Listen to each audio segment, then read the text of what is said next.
মসজিদে ছোট ছোট শিশুদেরকে নিয়ে যাওয়া এটা ইসলামের দৃষ্টিতে কি জায়েজ নাকি না জায়েজ, এ বিষয় নিয়ে ধোঁয়াশা দেখা যায়। বিশেষ করে আমাদের দেশে মসজিদগুলোতে ছোট বাচ্চাদেরকে নিয়ে গেলে কিছু মানুষকে দেখা যায় এরকম জোরে ধমক দেয় যে বাচ্চা আর জীবনের তরে মসজিদে আসার নাম মুখে নেয় না। আবার এর বিপরীতে কিছু লোককে দেখা যায় পিচ্ছি পিচ্ছি কিছু বাচ্চাকে মসজিদে আনে, এরা এত ডিস্টার্ব করে যে মসজিদে মুসল্লিদের নামাজে মনোযোগ রাখা কঠিন হয়ে যায়। এখন কথা হলো বাচ্চাদেরকে মসজিদে আসলে আনা উচিত নাকি উচিত না। এর উত্তরে বলবো বেশিরভাগ উলামা ইকরামেরই মত হলো যে ছোট শিশুদেরকে মসজিদে যাওয়ার সময় সালাতে বাবা দাদা তারা নিয়ে যেতে পারেন, এর অনুমতি আছে ইসলামী শরিয়াতে।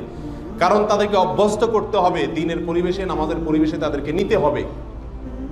তবে এক্ষেত্রে শেখ বিন বাজ রাহিমাহুল্লাহ, ইবনে উসাইমিন রাহিমাহুল্লাহ সহ অনেক উলামা ইকরাম বলেছেন শর্ত হলো আপনার সেই বাচ্চা মসজিদে যাওয়ার কারণে কারোর ডিস্টার্ব না হয় এরকম হতে হবে। যদি সে যায় কারোর ডিস্টার্ব করে, নামাজিদের কষ্ট হয়, নামাজিদের মনোযোগে ব্যাঘাত সৃষ্টি করে, তাহলে এরকম বাচ্চাকে মসজিদে নিয়ে যাওয়া সঠিক নয়। বিন বাজ রাহিমাহুল্লাহ বলছেন 7 বছরের নিচের বাচ্চাকে মসজিদে নিয়ে যাওয়া সঠিক নয় যদি সে বাচ্চা দুষ্ট হয়। আর যদি সভ্যশান্ত হয় বা তাকে বললে শুনবে এরকম মনে হয় তাহলে ছোট হইলেও নেওয়া যাবে।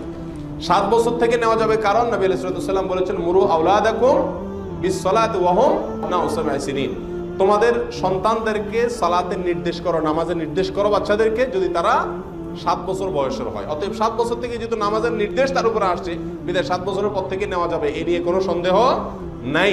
তার আগের গুলা নেওয়া যাবে কিনা সেটা হলো আলোচনার সাপেক্ষ বিষয়। যদি অন্য মুসল্লিদের ডিস্টার্ব করে তাহলে নেওয়া যাবে না, আর না হলে নেওয়া যাবে। ফতোয়ায়ে শামী রাদ্দুল মুখতার সহ অন্যান্য ফতোয়ার কিতাবেও আসছে যে বাচ্চাদেরকে মসজিদে নেওয়া যাবে, তবে তাদের কাতার হবে বড়দের পিছনে।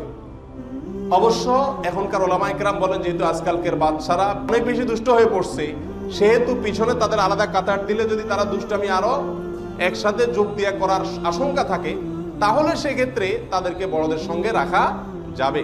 নবী আলাইহিস সালাতু ওয়াস সালামের যুগে সাহাবা ইকরাম বাচ্চাদেরকে মসজিদে কম বেশ নিয়ে আসতেন। নবী আলাইহিস সালাতু ওয়াস সালাম নিজেও একবার উমামা ইবনে যায়নাব রাদিয়াল্লাহু তাআলা আনহা ছোট পিচ্ছিকে সাথে নিয়ে মসজিদে এসেছিলেন এবং সালাত আদায় করেছেন। আল্লামা আইনী রাহিমাহুল্লাহ বলেন যে এখান থেকে প্রমাণ হয় বাচ্চাদেরকে মসজিদে নিয়ে আসা জায়েজ আছে, তবে শর্ত হলো মুসল্লিদের যাতে ডিস্টার্ব না হয়। কোনো অবস্থাতেই বাচ্চারা যদি ডিস্টার্ব করে তাদের সাথে দুর্ব্যবহার করা উচিত নয়, যেটা অনেক মুসল্লিরা মসজিদে করে।